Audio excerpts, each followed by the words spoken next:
Hello and good morning, everybody, and a very welcome to you.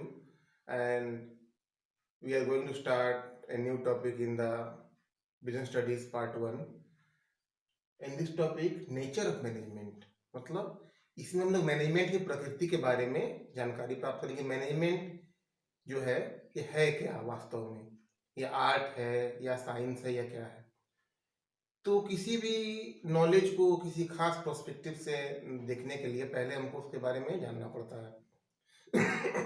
जैसे कि यदि कोई चीज साइंस है तो साइंस में उसके यूनिवर्सल लॉस होते हैं, नियम होते हैं, उसी के फॉलो करते हुए आगे बढ़ता है। आर्ट मतलब कला, और कला के अंतर्गत मैनेजमेंट को भी प्लेस कर सकते हैं, क्योंकि ये अपने आप में एक विशिष्ट कला है और ये काम करने के सबसे अच्छे ढंग से समन्वय करता है। We can place management in the art also, because in art the knowledge is used in such a way in a proper sequence that the desired results are to be obtained. Now we are going to talk about it one by one. Then the first point in is management is an art.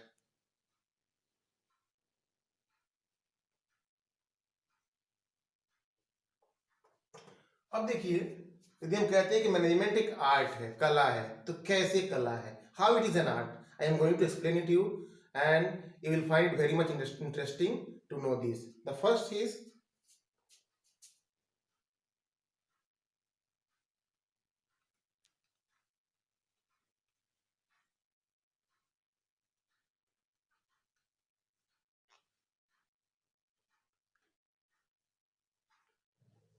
Existence of theoretical knowledge. Management में theoretical knowledge exist करता है, और इस knowledge को अध्ययन करके and by knowing the perspectives of this knowledge and using it, a manager can perform his duties very efficiently. Means the theory base of management is similar, and by using this similar theory base, the practice of management can be done very easily. The next thing is that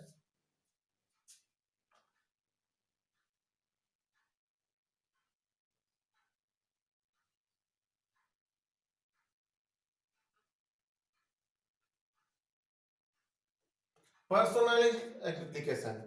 personalise मतलब क्या, कि management के जो principles होते हैं same होते हैं, लेकिन उसके एप्लीकेशन में अंतर होता है। It can vary from one manager to another manager, and because the goals may be different, its policies may be different, the rules and regulation of the government may be different. We all know that the rules and regulations in India or with compared with Japan or USA is not same. तो कहने का हमारा ये मतलब है कि भारत में जो रूल्स और रेगुलेशन है वो जापान से या यूएसए से तुलना करने पे अलग अलग मिलेंगे। बेसिक थ्योरी एक ही है मैनेजमेंट की, लेकिन इसका एप्लीकेशन जो है अलग अलग जगह अलग होता है और व्यक्तिगत रूप से बदलता रहता है। हो सकता है किसी मैनेजर के लिए कोई एप्लीकेशन या कोई थ्योरी सही हो, दूसरे के लिए वो सही ना हो, उसको ना लगता हो ये सही हो। तो ये पर्सनली वेरी करता है, पर्सन टू पर्सन।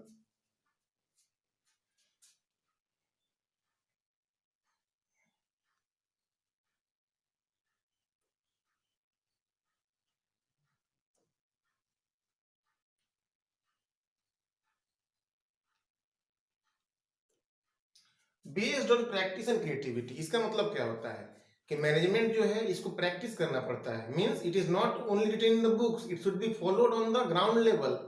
यदि मैनेजर के यदि कोई काम नहीं करता है या मैनेजर जो है वो प्रैक्टिकली कोई इसको इम्प्लाई नहीं करता है, तो इसका कोई रिजल्ट नहीं मिलने वाला है, इससे केवल किताबों में रह जाएगा। इसीलिए इसको प्रैक्टिकली एनफोर्स करना पड़ता है ग्राउंड लेवल पे, तब इसका रिजल्ट सामने आते हैं कि इससे हमको फायदा हो रहा है या नुकसान हो रहा है, या हमको कोई फायदा मिल ही नहीं रहा है या न्यूट्रल है। तो जब तक इसको प्रैक्टिकली हम इम्प्लाई नहीं करेंगे तब तक मेरे को नहीं पता चलेगा। तो इस तरह से कह सकते हैं कि मैनेजमेंट एक आर्ट है, कला है। कला किस मामले में है, इस मामले में है ताकि इसको हम लोग अप्लाई करते हैं, और फिर अप्लाई करने के बाद इसको हम रिजल्ट्स को मूल्यांकन करते हैं। We can classify the results and we can get the desired information from it. Therefore, we can say that management is an art, and it varies from person to person how he implies this theoretical knowledge in the practical sense. तो ये हर व्यक्ति से vary करता है कि वो इस knowledge को किस तरह से यूज करता है और किस तरह से अपने गोल्स को अचीव कर पाता है। Therefore we can say management is an art. The next is management as a science.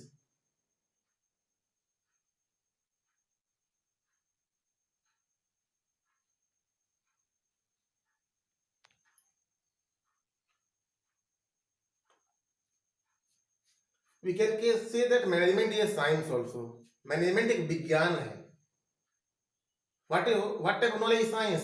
So science is a knowledge which is derived from various experiments and which is universally true at any place.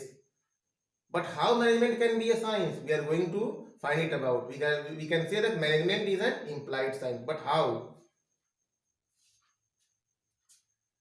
The first is systematic body of knowledge.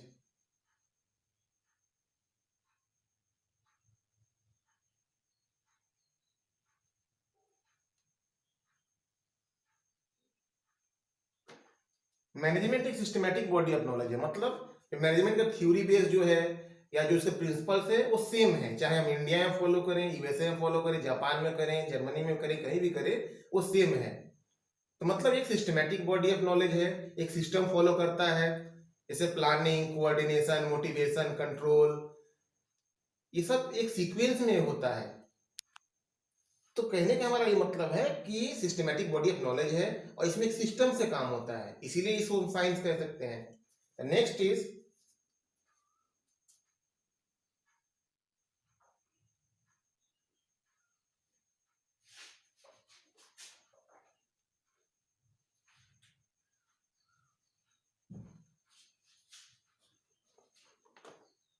in science we find that there are experiments done to verify certain criteria।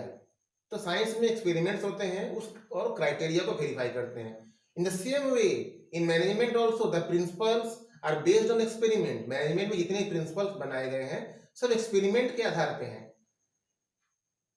जैसे Henry Ford के factory में हड़ताल हुआ था कर्मचारियों का, तो उन्होंने उनको मोटिवेट करने के लिए उनके वेजेस में वृद्धि की। Then he found that the people were much more effective and the people took interest in the manufacturing process। means he experimented with them। कहने का मतलब है कि उन्होंने एक्सपेरिमेंट किया और एक्सपेरिमेंट करने के पाया कि मॉनेटरी इंसेंटिव भी है, एक तरीका है जिससे लोगों को मोटिवेट करके काम पे लगाया जा सकता है और काम लोगों से अच्छा लिया जा सकता है। Then we can say that management is a science because its principles are based on experiment. जितने भी प्रिंसिपल्स है मैनेजमेंट के सब एक्सपेरिमेंट के आधार पर ही तय किए गए हैं, इसलिए हम लोग कह सकते हैं कि मैनेजमेंट एक साइंस है। Next is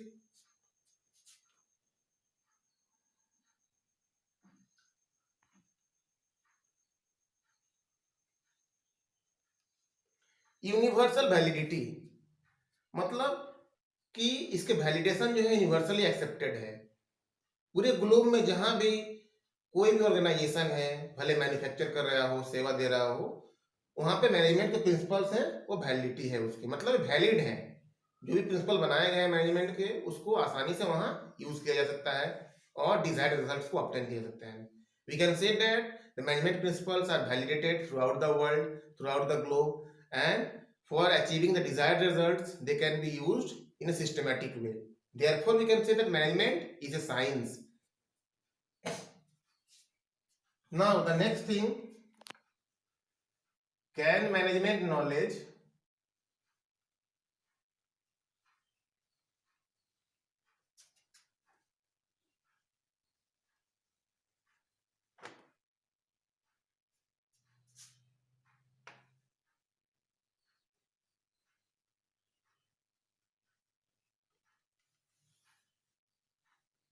can management knowledge acquired और इज बोर्न। तो क्या मैनेजमेंट जो है उसका नॉलेज प्राप्त कर सकते हैं या फिर उसको इनबोर्न क्वालिटी है मैनेजमेंट। तो हम लोग कह सकते हैं कि मैनेजमेंट का जो नॉलेज है वो इनबोर्न भी होता है और एक्वायर भी किया जा सकता है। बहुत सारे हम लोग मैनेजर देखे होंगे जिन्होंने कोई नई शिक्षा प्राप्त नहीं की लेकिन फिर बहुत अच्छे मैनेज कर सकते हैं। लेकिन आज के दौर में मैनेजमेंट एक सिस्टमैटिक नॉलेज है और आज के दौर में मैनेजर्स तैयार किए भी जा सकते हैं उनको ट्रेनिंग दे के, उनको प्रशिक्षण दे के। Today we can say that management can be accepted and the knowledge can be derived from proper training and proper experimentation. The person should be trained on the site, or he can get the studies from the universities, and he can be a good manager. Today we can't say that a manager is inborn, or he is has the qualities at the time of the birth. He can be made by proper training and giving me proper knowledge. Thank you very much for listening to me. Have a good day.